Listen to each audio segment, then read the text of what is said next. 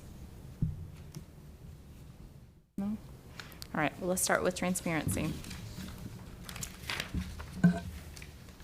Okay, the approved alternate meets the intent of the transparency requirements.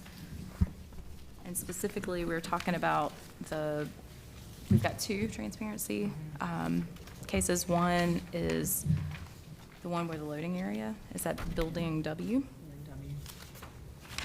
All right, so let's start with that one. So just to remind everybody, the intent, the transparency requirements are intended to lend visual interest to street-facing building facades for both pedestrians and building occupants and minimize blank wall areas. Like I said earlier, I think the way that they treated the screening of the internal kind of loading area adds visual interest to the streetscape there, keeps it from being just a blank wall facade. Yep. Yeah. The approved alternate conforms with the comprehensive plan and adopted city plans, so let's substantiate that. I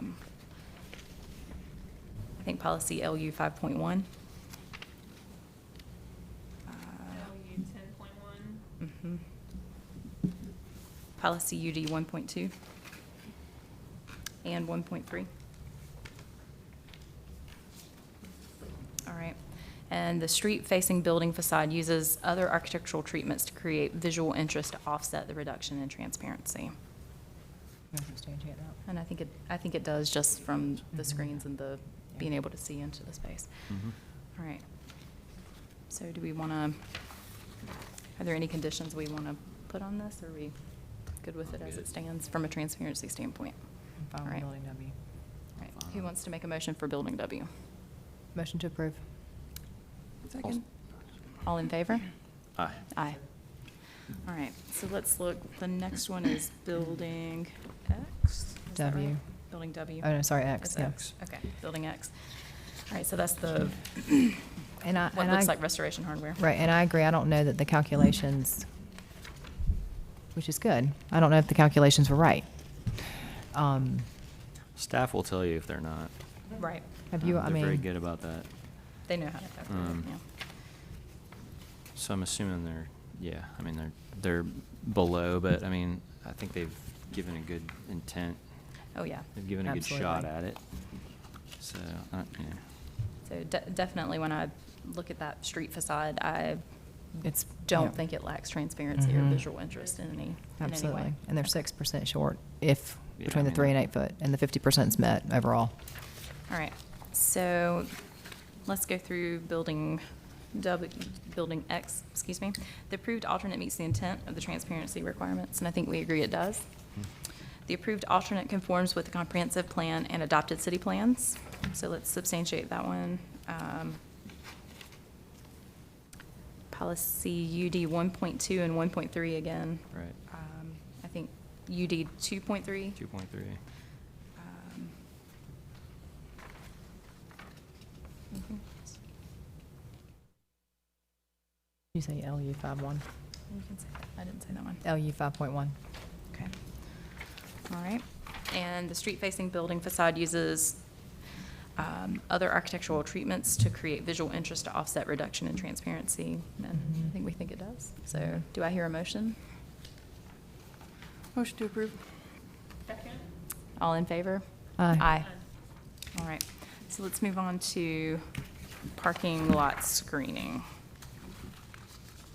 Flip through it. Okay, so just to remind us, the intent of the vehicle parking lot landscape requirements to minimize the visual impact of large areas of vehicular parking as viewed from the public right-of-way and to dissipate the effects of the urban heat island. A well-designed parking lot utilizes landscape island and clear delineations to break the parking lot into smaller segments, and tree and shrub plantings should not interfere with pedestrian circulation on the site. Does everybody think it meets the intent? I do. Okay. All right. The approved administrative alternate conforms with the comprehensive plan and adopted city plans. So let's substantiate that. I think policy LU 5.1, reinforcing the urban pattern. LU 7.6, pedestrian-friendly development. LU 2.1, placemaking.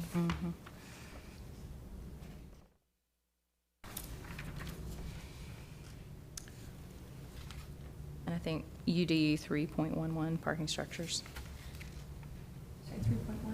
3.11. UD 2.7. All right, and the approved alternate is considered equal to or better than the standard, and I actually think it's better than the standard, the way it Agreed. breaks up the parking. Agreed. All right. So, do I hear any motions?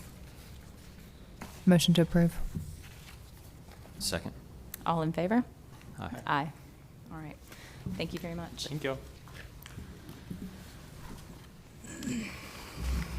And we've just shown that a parking deck can go underground. Yes. A giant parking deck can Did go it. underground. Thank you for that. Yeah. We appreciate your parking deck. Could have been a lot worse. Yeah. That's great. Okay. I can't believe that mall is 40 by 60. Thanks for y'all's comments and all y'all do for the city. So. Thank you. Cool, yeah, Thank thank you you. for your very, comments. very Yeah. much. Thank you very much for coming. All right. No, I hear you. I'm glad people are involved.